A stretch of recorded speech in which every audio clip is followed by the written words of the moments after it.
Y democracy, यानी democracy की हमें ज़रूरत क्यों है और डेमोक्रेसी क्यों होनी चाहिए। जैसा कि हम लोग पढ़ चुके हैं कि डेमोक्रेसी को जो है वो बेस्ट फॉर्म ऑफ गवर्नमेंट कहते हैं। तो best of form of government होने का मतलब ऐसा भी नहीं है कि हमें सीधा एक्सेप्ट कर लेना चाहिए।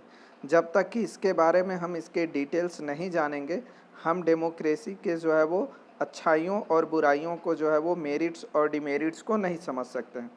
कुछ लोगों का मानना ऐसा हो सकता है कि अब्राहम लिंकन जो अमेरिकन प्रेसिडेंट थे, उन्होंने तो बहुत पहले ही डेमोक्रेसी के डिफिनीशंस को दे दिया था। जो डिफिनीशंस था, democracy is to the people, by the people, for the people. तो हमें यह भी नहीं सोचना है कि किसी अच्छे इंसान ने, बड़े व्यक्ति ने जो है वो डेमोक्रेसी का जो डिफिनीशन दिया है उसे हम सीधा एक्सेप्ट कर लें। जब तक कि हम उसके अच्छाइयों और बुराइयों को नहीं जानेंगे, तब तक हम उस डिफिनीशंस को समझ नहीं सकते हैं। तो अभी जो है वो हम लोग डिस्कस करेंगे डेमोक्रेसी के जो है वो डिमेरिट्स के बारे में। मेरिट्स तो आप शुरू से पढ़ते आ रहे हैं, लेकिन अभी हम लोग जो डिस्कस करेंगे वो डेमोक्रेसी का डिमेरिट्स होगा, और इसी डिमेरिट्स के आधार पर हम फिर बाद में मेरिट्स को डिस्कस करेंगे।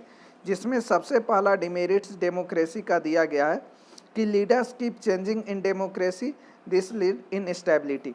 यानी बार बार जो है वो लीडर्स चेंज होते हैं डेमोक्रेसी में, इसीलिए जो है वो डेमोक्रेसी जो है वो इनस्टेबल गवर्नमेंट है। इनस्टेबल गवर्नमेंट कहने का मतलब कि मान लीजिए कोई काम हम शुरू किए और आधा किए थे, तब तक कल कोई दूसरा व्यक्ति आ गया तो फिर वो शुरू से काम को करेगा। इससे जो है वो डिले और लेट हो सकता है। इसीलिए जो है वो यहाँ पर जो है वो इनस्टेबल ऑफ डेमोक्रेसी की बात कही गई। नेक्स्ट जो है वो डेमोक्रेसी का डिमेरिट्स है, democracy all about political competition and power play. यानी कहने का मतलब यह है कि डेमोक्रेसी में जो है वो ज़्यादातर लोग अपने पावर को प्ले करते हैं, दिखाते हैं, और अपने पॉलिटिकल कंपटीशंस को जो है वो ज़्यादा स्ट्रॉन्ग करते हैं। यहाँ पर रियलिटी में जनता के लिए लोग उतने फंक्शनेबल नहीं होते हैं, उतने जो है वो काम नहीं करते हैं। नेक्स्ट जो पॉइंट्स जो दिया गया है, उस नेक्स्ट पॉइंट में जो है वो so many people have to consult in democracy that it's lead to delay.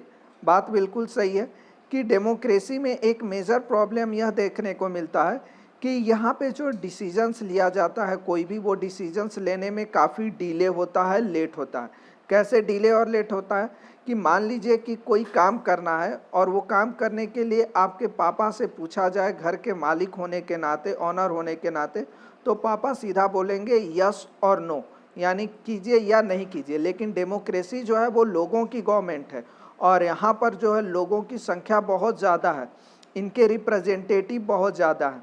अगर इन सारे लोगों से पूछकर लिया जाए निर्णय, तो उसके लेने में जो है वो थोड़ा सा लेट और डिले हो सकता है।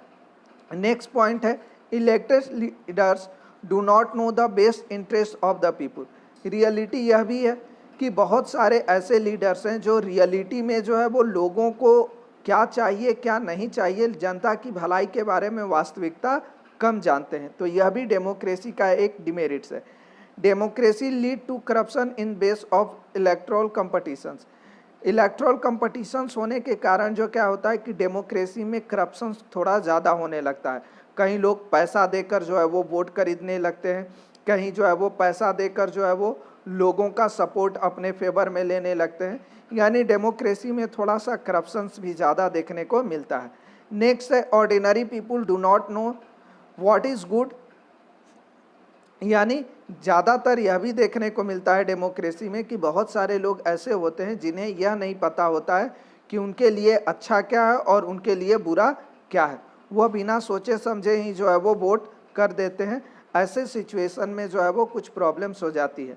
ये सारी चीज़ें जो है वो डेमोक्रेसी के डिमेरिट्स के अंतर्गत आती हैं।